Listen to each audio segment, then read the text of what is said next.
Hey, it's me, Marv. I'm back today with another sketchbook tour. Basically, right off the bat, I'm going to show you these 4 sketchbooks, which kickstarted my interest and my hobby of drawing again. These 4 sketchbooks also document my daily doodle challenge back in 2020. Starting off with this sketchbook right here, and then going on to sketchbook number 2, and moving on to sketchbook number 3, and then moving on to sketchbook number 4, which is probably the one you guys have seen the most because this is the one that I bring on stream when I want to redraw a drawing or redraw a doodle. Hence, this is actually one I just redrew. That was the redraw version of. So a very big shift in my drawing style and how I used to draw and how much it has jumped from looking like this to looking like this. And basically just wanted to give you guys a quick rundown of all these sketchbooks, show you guys where I came from and show you guys how my drawing started, how I started drawing in this particular style and how it's evolved too over the years. Secondly, if it wasn't for all of these sketchbooks and I'm then sparking my interest back up again, I probably would never have started the brand new effort, and I probably would never have started this YouTube channel either. So once again, I really got to give you guys a shout out for liking, subscribing, and interacting with the channel, which much of you guys have been, because it really means a lot to me to see the channel grow the way it's growing already. So might be a little late in the video to give you guys a shout out, but wanted to give you guys a shout out. Thank you again. Before I start going down all these, showing you guys all these sketchbooks, I'm just going to start you guys off with this first one. This sketchbook was actually my working sketchbook or my workbook, where I would take all my notes. So the first half of this sketchbook actually has a lot of my day-to-day job notes, stuff that I was working on during that time or before 2020. And whenever I had jobs, I got quotes in here. I got measurements, more notes, more measurements and notes. Just kind of filled with that. I wouldn't jump past all this, logo concepts, logo drawings. Then we get to this first weird sketch, and this is actually from a red ballpoint pen, and it's a really cheap one. And I can tell you that because on the page across from it, you can start to see the ink starting to transfer. And that's actually happening on all the other sketchbooks, that the ink that I use is really degrading because it's a really low quality ink, that it's actually starting to transfer over. And that's how I can tell this is a low quality ink and a really bad quality, because I could just see the transfer. And this is probably going to fade and it's going to blister out and bleed out eventually. But that's just what happens when you have bad quality ink and bad quality, materials. Then you can see it too, a little bit of the circle. This right here does not kickstart the Daily Doodle Challenge. This actually was done in January of 2020. I marked it right there, 2020. I just did this just for the hell of it. Just to kill some time I had on the phone. Another one from 2021. Now we get into the first daily doodle. I leave these notes around and I'll let you guys read that. So yeah, the first day starts on March 16th of 2020, and it actually goes all the way up to May 23rd, May 24th. So in this first sketchbook, I only have 69 drawings out of the full year. And I wanted to start off on an even number for every new sketchbook. I didn't want to start off at like 73 or 74. I wanted it to be even in that sense of where I ended. And when I started, I honestly didn't think that I was going to go for a whole year. I only started the daily doodle because I was working from home because of the pandemic. So the thought was like, I'm only going to draw every day until I have to go back to the office. Never thought that I'd be working from home for a year plus, and now I permanently work from home. On day 1, I did a self-portrait. That's what I look like. I have glasses. And on day 2, I did an angry duck. And this is really how it started. I didn't think that I was going to do a whole drawing on a page. I thought I was going to do 2 drawings on one. But then on the next day, which is day 3, I decided to just take up the whole sheet of paper. Because then I realized I'll probably be here a lot longer than I thought. So I can just blow through this sketchbook that I was actually using for work at the time. So I would do a drawing here and then fumble back, take some notes on my calls, and then thump back to here. I always had a red color pencil on my desk, and I would use that for markups, just so that way I take my own notes. And I like to write my notes in red, and just kind of had this red color pencil laying around on my desk. So it started off with this kind of black and white with one color. This is the first iteration of me drawing that Marv mask. Marv mask that you guys see me draw on all my characters. This is how it originally started, was just like a simple square with 2 little eyes. This little doodle, this is March 20th. It's a little pigeon with a camera, a nod at the birds aren't real conspiracy. So whenever I draw a bird with a camera, I'm making fun of that. I'm just poking fun at birds aren't real campaign or conspiracy, however you want to call it. Used to always draw my artwork in boxes. I used to always like to have something interact with it outside of the box, or have it interact with something else. So this is kind of how this was, and it's kind of like a comic strip, because I kind of popped it out here with this guy's talking and this crowd and this creature's coming out of nowhere. A lot of my earlier drawings in this sketchbook for the Daily Doodle Challenge, I was just shooting by the hip. I had no idea what I wanted to draw. I just, whatever I could think of within an hour and draw something. That's kind of how it went. I remember this day because I saw Jurassic Park. I rewatched it on this day, so I drew that.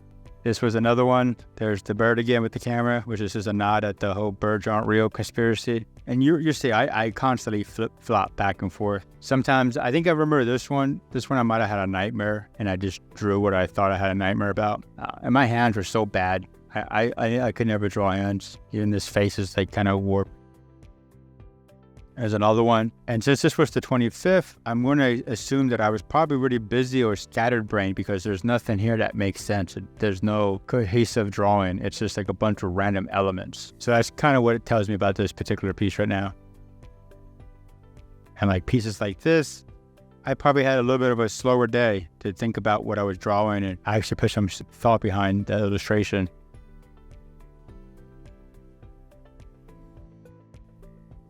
And there's this one. This is my big nose characters. When I draw these big nodes, or the big nose characters, I'm implying that it's someone who knows a lot, like a know-it-all. They are big nosed because they know it all.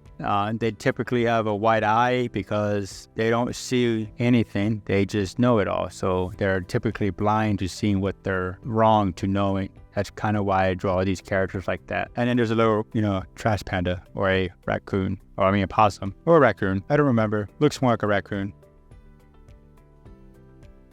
And we have a little cupcake with a birthday candle. This is actually an older illustration and a weird illustration from a children's book that I did a couple years ago. So I kind of took an idea I had years ago and I redrew it on this one. I remember that. Whenever you see this, it's like a callback to this kid's book I drew back in college. I like to recycle that character. That was called Mike and Ty Adventures, MT Adventures.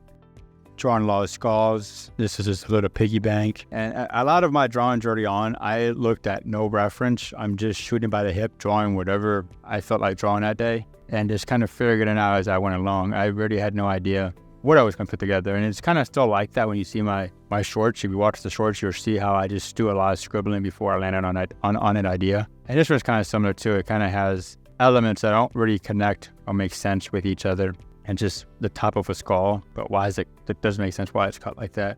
I look back at these drawings and I'm like, what were you thinking? How does this make any sense to you? All right, there's another old character I used to draw a lot. I haven't drawn him in a while. And he always had 3 fingers. I always drew him with three fingers. I eventually adopted the 3-finger character on all my drawings now. So whenever you see me do a drawing, I'm always including 3 fingers. I don't ever include 4 or 5. I always do 3. I wanted to make that my stamp, my seal. I know that I may not be as proficient as other illustrators, but I could be very proficient at making my own style. So that's kind of how I wanted to, stamp my seal of approval, is that it was going to be so different from everyone else's that when you look at it, you can say, yeah, that was done by Marv. This is April 2nd, and it's just a little robot, going through a bank heist, it looks like. I think that's what I was thinking when I drew that. Look at this. It's a fighter game, like an arcade style. Guy with nunchucks, so out of shape. Definitely going to lose to this little guy over here. There we go, another nod at the birds aren't real conspiracies. That's what that was. Look, another rendition of the Marv mask. I was always messing around with different styles of what it could look like. And I didn't know what it was going to be like anyways. And here's again where I was talking about where I like to play with boxes and having the boxes be the negative space and also interact with another character. And here's the same thing. Another Marv mask rendition. I was thinking about what that mask could look like.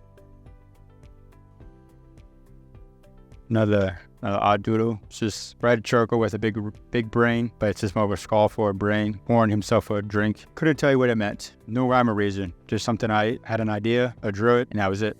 So a lot of my earlier drawings are just kind of like that. I just don't have a rhyme or reason for what I did it, why I did it. It's just, I did it because I did it. Oh man, look at those hands. I don't know what I was doing. Little peanut hands. Itty bitty hands. And look at these are all like messed up too. I think when I committed to drawing 3 hands, I got better at drawing hands because I knew I was only going to draw 3 fingers. This is another weird idea that I had. I had no idea what was going on. This weird creature is feeding this person to the big nose. And you can see early on, I ate up all the paper and I wanted to like try to cover as much as I could. And it's like a field of big noses back there. This is a robot. It has his hand around the neck of a chicken. I'm going to let that sink in for a little bit. It's a robot with his hand around the neck of a chicken. But yeah, this is just that little creature I told you about, Mike and Ty's Adventures. That's that kid's book I wrote back in college. Got a little plague doctor. You know, us a little nada that it was 2020 to let everyone know where we were at. Some kind of worms, all big noses, you know, the know-it-alls. With another big nose. And like I said, it plays into this whole box and the negative space. I really like that kind of style of art back in the day. And that's really what I tried to, incorporate into a lot of my pieces back then. Alien. I remember this day. This is probably around the days that I was listening to Prometheus and also listening to the whole Alien audiobook. That's one of my favorite franchises, is the whole Alien series. I think I ended up listening to the whole set during the pandemic. Just been a sucker for it. Have not seen the new one though. Have not seen the new Alien, but something I want to go see soon. Another creepy drawing that I did. If I remember correctly, I think this was a dream I had. Sadly, I didn't write any notes with these. I just have to look at the date and just kind of remember what I was thinking on that day. But I think this was like a nightmare I had or some crazy dream. Weird big nose creature here. Once again, I'm playing with the whole box theme. There's another rendition of the Marv mask. Really kind of weird.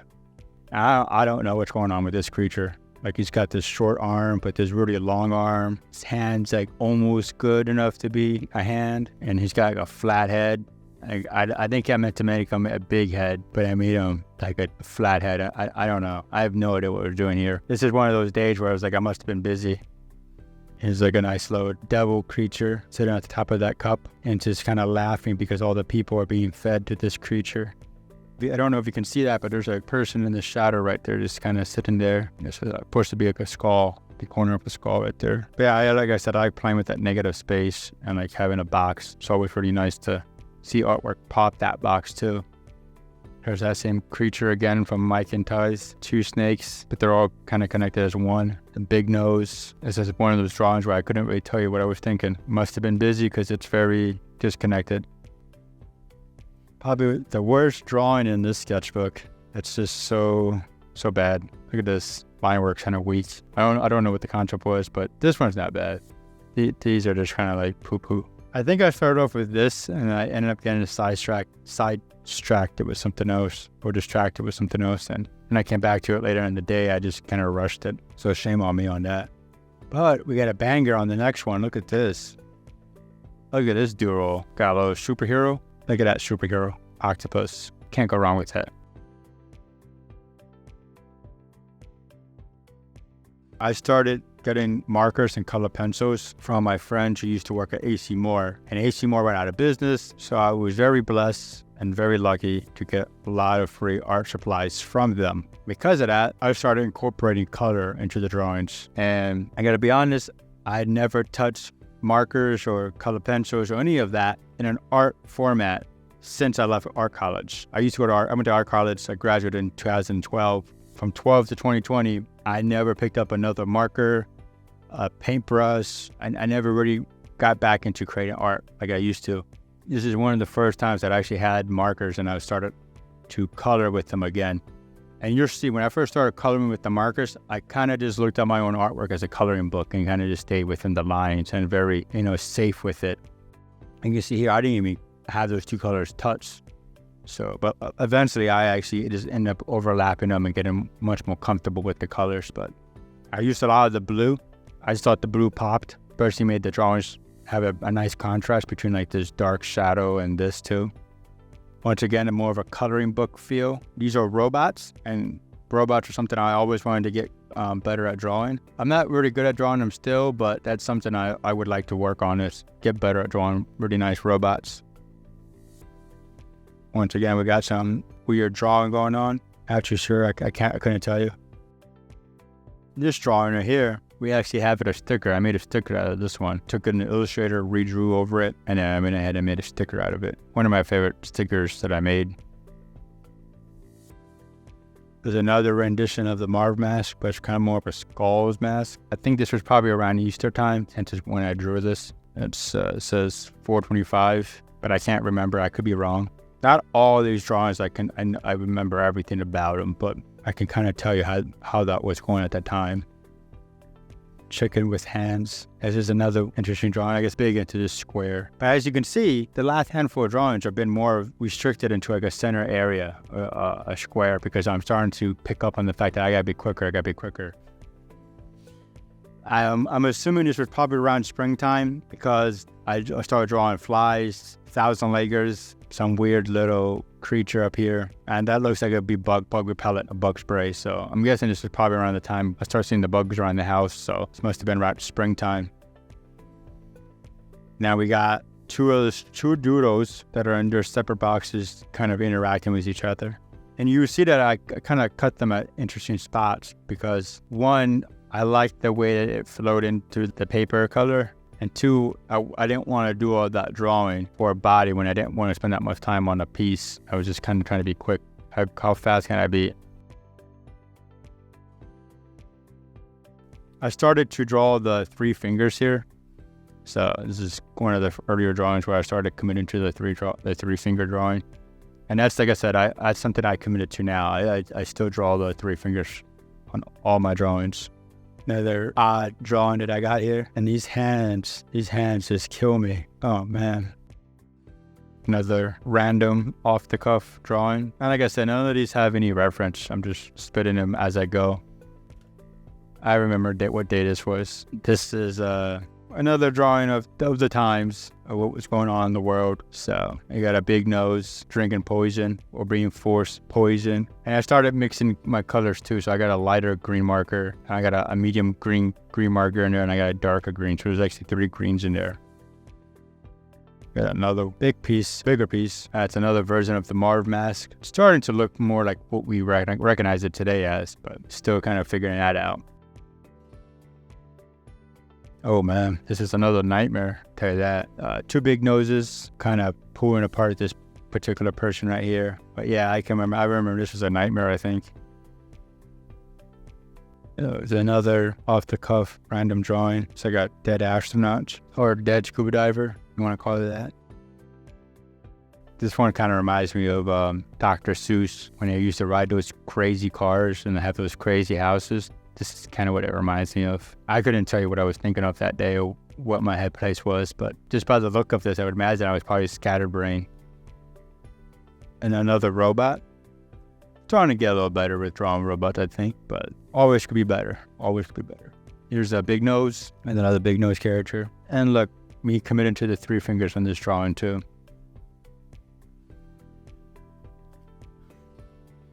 This is another bird with a camera, because birds aren't real. That just makes me laugh. I do that whenever I draw a bird. I try to give them a camera just because of that logic. There's a donut right there. 2 little devil guys. And this was another thing. I like drawing these little devil guys like that, like these little worm devils. They remind me a lot of Spitfire back in the day. And that's kind of where I got the idea to draw them like that.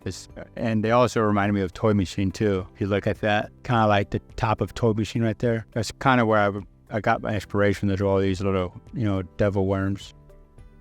Here's another one where I tried different coloring style too. I did a lot of stippling to try to show a gradient. This took me forever, and you can see I rarely ever do this because of how long it takes me to draw it. I went back to the 4 fingers on this drawing. The hands are kind of weak. This blue is very bright, and the only other color you got in here is this yellow mask. I really can't understand what I was drawing here. I had no idea what was going on, but it's just the drawing of the day, of that day, you know. This one I could tell you what it's about. It's, you know, just eating happiness. Got a can, that's got a smiley face. So one can assume that it's happiness, and you're just overindulging on happiness. Kind of what I would imagine it would look like. Maybe I'll redraw this. I'm not too sure. Maybe. It looks like it'll be a fun one to redraw. Hey, you know what? Let me know in the comments below if there's a drawing that you see me, you know, see as I'm going through this. Throw it in the comment, tell me a timestamp, and say you want me to redraw that one next. I'll definitely take a look at the comments. I'll definitely redraw that next. But this was also another big nose guy too. But yeah, it'd be neat to hear you guys' input on these. Let me know what you guys think about my old drawings and how I used to draw compared to how I draw now. You know, give me some suggestions, and I'll actually just start redrawing some of these if you guys like to see that next. It's just like 3 worms coming out of a skull, but it's like part of the paper. It's pretty weird. This is probably when I realized I ate all my rations, and my rations were cookies. All that junk food, I ate all that. I was probably looking like, you know, Bigfoot, because I haven't had a haircut in months by that point. I think I probably went 11 months, 12 months without a haircut during 2020. I didn't shave at all either, so I really look really scruffy. It's probably more of like a representation of what I looked like at the time, looking for cookies and snacks after I ate all my rations. The door delivery of food, how great it is, but how imperfect it is. That's kind of what this is showing. The convenience, but the imperfections. Domino's is not my favorite pizza. My favorite pizza would have to be Little Caesars. It's my favorite for the price. $5, I'm okay with that taste. Anything more than that for $5 for that taste, not cool with me. Little Caesars is probably one of my favorite pizzas. There's another crazy drawing. A lot of colors going on here, and this is when I started to mess around with mixing colors. There's green and that yellow. Had another rendition of the Mars mask too. What I was thinking what the Mars mask would look like. Once again, there's a bird. Good morning, neighbor. This birdhouse got surveillance cameras and all these cameras and recording devices. And his mug says, "I see you." Just playing on the old bird draw reel. Here's another off-the-cuff drawing. There's like a monkey inside of a Mickey's outfit and a Mickey Mouse mask. Other version of Marv mask right here. And big nose. We get to this one right here. I don't know if you guys have noticed it, but at this stage, my drawings have got more rounded edges. I'm starting to try to incorporate like half drawings or drips wherever I could. Remember how they were like this? My drawings used to be like this. Now towards this far in the book, they're more contained and I got more of a bubbly feel to them. That's because I'm trying to be quicker. I'm trying to be faster. That's because I'm trying to be faster. I'm trying to be quicker. And I'm trying to do these all within an hour. Here's another one. I like this style when you break the box and then you have another one interacting with it that's kind of in the box. I've always been a big fan of that. So with this being the second to last doodle of this book, this is actually just me drawing assembly workers and feeling like I'm a cog in the wheel for the bigger system. That's kind of what I was trying to get across with this particular drawing here. And I knew I was winding down at this sketchbook, so I knew this was going to be towards the end of what I was drawing. And then we end this sketchbook on the robot nurse with the shot. I'm assuming it's probably going to go in his butt, and a big nose with a hand. If I'm not mistaken, I think this sketch right here, when I posted it on Facebook, I think it got flagged. I think someone reported me for posting it. Might have been because of the butt, might have been because of the needle. I have no idea, but yeah, I remember this one getting me in trouble for some small reason. But yeah, that's all of this sketchbook right here. Hey, real quick, before I sign off on this video, I wanted to show everyone that I actually started documenting all the Daily Doodle challenges into a journal. And then in this journal, I talk more in depth about the drawings and also about that day. I also went ahead and got it printed, and I had the vendor match my sketchbook down to the paper, down to how it was bound, and even the orientation of my illustrations matched the orientation how it is in my sketchbook. The only downside to all of this is that I could not find a physical copy of this book. I had a handful of them printed, and I believe I gave them all out to friends and family. If I ever find another copy, I'll make another video about that particular book and how that whole process went. My goal originally was to do one for each sketchbook, so it would be 4 volumes, like a nice little set. I never went back to do the other 3 books, so hopefully I can go back and do those later on. But just real quick, wanted to show you guys that there was way more to these sketchbooks than what I showed in this video. I know this video is getting kind of long already, so just wanted to share this little bit of information with everyone. And I'm going to put a link down below for the digital copy of this book if you guys want to go ahead and read it on your own. Well, that wraps up the sketchbook tour, and I appreciate you guys making it to the end of the video. It really means a lot. If you're not already, please subscribe, hit that bell for notifications. And if you want to see more of what I'm working on, just follow me at noeffortart on every platform. That's noeffortart. And if you want to see some of the merch we have, that's at noeffortart.com. And until next time, I'll see y'all. Bye.